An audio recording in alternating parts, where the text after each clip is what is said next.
ഇന്നൊരു special chicken കറിയാണ് കേട്ടോ. സ്പെഷ്യൽ എന്ന് പറഞ്ഞാൽ കിടിലൻ സ്പെഷ്യലാണ്, ഉണ്ടാക്കാനും എളുപ്പമാണ്. ഇന്ന് നമുക്ക് നേരെ വീഡിയോയിലേക്ക് പോവാം. ഇതിലേക്കായി നമുക്ക് 2 സവാള, അരമുറി തക്കാളി, ഒരു 3-4 പച്ചമുളക്, കുറച്ച് വെളുത്തുള്ളി, ഒരു ചെറിയ കഷ്ണം ഇഞ്ചി, ഇതെല്ലാം നമുക്കൊന്ന് അരിഞ്ഞെടുക്കണം. അതിനുശേഷം ചിക്കൻ നന്നായി ഒന്ന് വൃത്തിയാക്കി മാറ്റി വയ്ക്കാം. ഇനി നമുക്ക് കറി ഉണ്ടാക്കാനായി തുടങ്ങാം. അതിനായി കുറച്ച് വെളിച്ചെണ്ണ ഒഴിച്ചു കൊടുക്കാം. വെളിച്ചെണ്ണ ഒന്ന് ചൂടാകുമ്പോഴേക്കും ഒരു 2 കഷ്ണം പട്ടയും ഒരു 3 ഗ്രാമ്പൂവും കുറച്ച് പെരുംജീരകവും കൂടെ ഇട്ട് കൊടുക്കാം. ഇനി ഇതെല്ലാം കൂടെ ചെറുതായിട്ടൊന്ന് ഫ്രൈ ആക്കണം. ഇനി നമുക്കിതിലേക്ക് നമ്മൾ നേരത്തെ എടുത്തു വച്ചിരിക്കുന്ന സവാളയിൽ നിന്നും ഒരു അരമുറി സവാള അരിഞ്ഞ് ചേർത്ത് കൊടുക്കാം. കൂടെ തന്നെ ഇഞ്ചി വെളുത്തുള്ളിയും കൂടെ ചേർത്ത് കൊടുക്കാം. ഇനി ഇതെല്ലാം കൂടെ നന്നായി ഒന്ന് വഴറ്റിയെടുക്കണം. കുറച്ചൊന്ന് വഴണ്ടു വരുമ്പോഴേക്കും അരിഞ്ഞു വച്ചിരിക്കുന്ന തക്കാളി കൂടെ ചേർത്ത് കൊടുക്കാം. ഇനി ഇതിൻ്റെ എല്ലാം പച്ച ചൊവ്വയെല്ലാം ഒന്ന് മാറ്റി നന്നായി ഒന്ന് വഴറ്റിയെടുക്കണം. നമുക്ക് എത്രത്തോളം വഴറ്റാൻ പറ്റുമോ അത്രയും ടേസ്റ്റാണ് കേട്ടോ. ഇനി നമുക്ക് ഇത് തണുക്കാനായി വേറൊരു പാത്രത്തിലേക്ക് മാറ്റി വെക്കാം. തണുത്തതിന് ശേഷം നന്നായി ഒന്ന് പേസ്റ്റ് ആക്കി എടുക്കേണ്ടതുണ്ട് കേട്ടോ. ഇനി നമുക്ക് ഇതേ ചട്ടിയിലേക്ക് തന്നെ കുറച്ചുകൂടെ വെളിച്ചെണ്ണ ഒഴിച്ചു കൊടുക്കാം. ഇതിലേക്ക് 2 വറ്റൽമുളകും കുറച്ച് കറിവേപ്പിലയും കൂടെ ചേർക്കാം. ഈ സമയത്തിന് നമ്മൾ നേരത്തെ ബാക്കി വെച്ചിരിക്കുന്ന സവാള അരിഞ്ഞതും പച്ചമുളകും കൂടെ ചേർത്ത് കൊടുക്കാം. ഇനി ഈ സവാള ചെറുതായിട്ടൊന്ന് വഴറ്റിയെടുക്കണം. ഇതൊന്ന് വഴണ്ടി വരുന്ന സമയത്തിന് നമ്മൾ നേരത്തെ വറുത്ത് വെച്ചിരിക്കുന്ന സവാള, തക്കാളി, ഇഞ്ചി, വെളുത്തുള്ളി ഇതെല്ലാം കൂടെ നമുക്ക് ഒരു മിക്സിയുടെ ജാറിലേക്ക് ഇട്ട് നന്നായി ഒന്ന് പേസ്റ്റ് ആക്കി എടുക്കണം.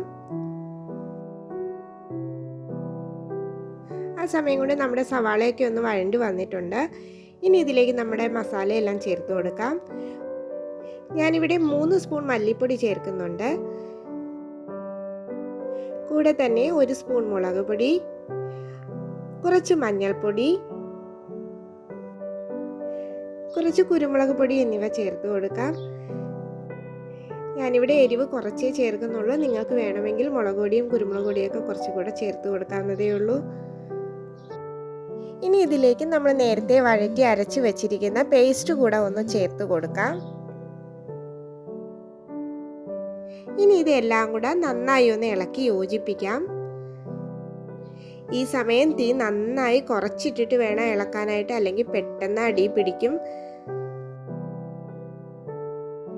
ഇനി ഇതിലേക്ക് നമ്മൾ കഴുകി വൃത്തിയാക്കി വെച്ചിരിക്കുന്ന ചിക്കനും കൂടെ ചേർത്ത് കൊടുക്കാം. അതിനുശേഷം നന്നായി ഒന്നുകൂടെ ഒന്ന് ഇളക്കി യോജിപ്പിക്കണം. കണ്ടില്ലേ, എല്ലാം ഒന്ന് മിക്സ് ആക്കി എടുത്തിട്ടുണ്ട്. ഇനി നമുക്കിത് മൂടി വെച്ചൊന്ന് വേവിക്കാം.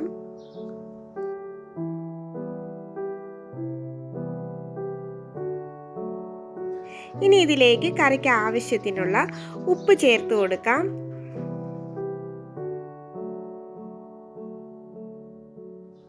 അതിനുശേഷം നന്നായി ഒന്നുകൂടെ യോജിപ്പിച്ചിട്ട് അടച്ചു വെച്ച് നമുക്ക് വേവിച്ചെടുക്കാം. ഇടയ്ക്കിടയ്ക്ക് തുറന്നൊന്ന് ഇളക്കി കൊടുക്കണം.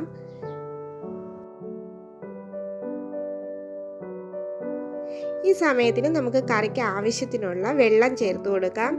പ്രത്യേകം ശ്രദ്ധിക്കണം, ചൂടുവെള്ളം തന്നെ ചേർക്കണം, ഇല്ലെങ്കിൽ നമ്മുടെ ചിക്കനൊക്കെ ഹാർഡായി പോവും.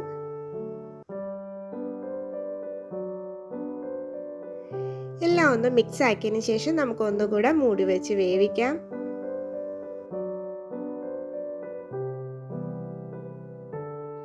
ഇപ്പം നമ്മുടെ കറിയൊക്കെ ഒന്ന് നന്നായി കുറുകി വന്നിട്ടുണ്ട്. ഇനി നമുക്ക് ഇതിലേക്ക് കുറച്ച് കറിവേപ്പില കൂടെ ചേർത്ത് കൊടുക്കാം. ഇനി നമുക്ക് ഒന്നുകൂടെ ഒന്ന് മൂടി വെക്കാം. അപ്പോഴേക്കും ആ കറിവേപ്പിലയുടെ മണം എല്ലാം കറിയിലൊന്ന് പിടിച്ച് കിട്ടും. ഇനി നമുക്കിതിലേക്ക് ഗരം മസാല കൂടെ ഒന്ന് ചേർത്ത് കൊടുക്കാം.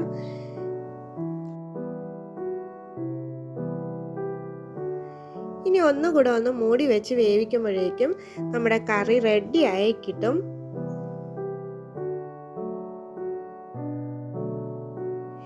കണ്ടില്ലേ, നമ്മുടെ ചിക്കൻ ഇവിടെ നല്ല പരുവത്തിൽ കിട്ടിയിട്ടുണ്ട്, നല്ല കുറുകി വന്നിട്ടുണ്ട്. ഇനി ഇതിലേക്ക് കുറച്ച് പച്ച വെളിച്ചെണ്ണ ചേർത്ത് കൊടുക്കാം. കൂടെ തന്നെ കുറച്ച് മല്ലിയിലയും കൂടെ ചേർത്ത് കൊടുക്കാം. ഇനി ഒരു കുറച്ച് സെക്കൻഡ് ഒന്ന് മൂടി വെക്കാം. അതിനുശേഷം നമുക്ക് തീ ഓഫ് ചെയ്യാം. ഇത്രയേ ഉള്ളൂ, നമ്മുടെ സ്പെഷ്യൽ ചിക്കൻ കറിയാണ്. ഒരു രക്ഷയില്ലാത്ത ടേസ്റ്റാണ് കേട്ടോ. എല്ലാവരും ഒന്ന് ട്രൈ ചെയ്ത് നോക്കണം. ഇഷ്ടപ്പെട്ടാൽ നിങ്ങളുടെ അഭിപ്രായങ്ങളൊന്ന് കമൻറ്റ് ചെയ്തേക്കണം കേട്ടോ. അതുപോലെ തന്നെ നമ്മുടെ ചാനലൊന്ന് സബ്സ്ക്രൈബ് ചെയ്ത് സപ്പോർട്ട് ചെയ്യണം.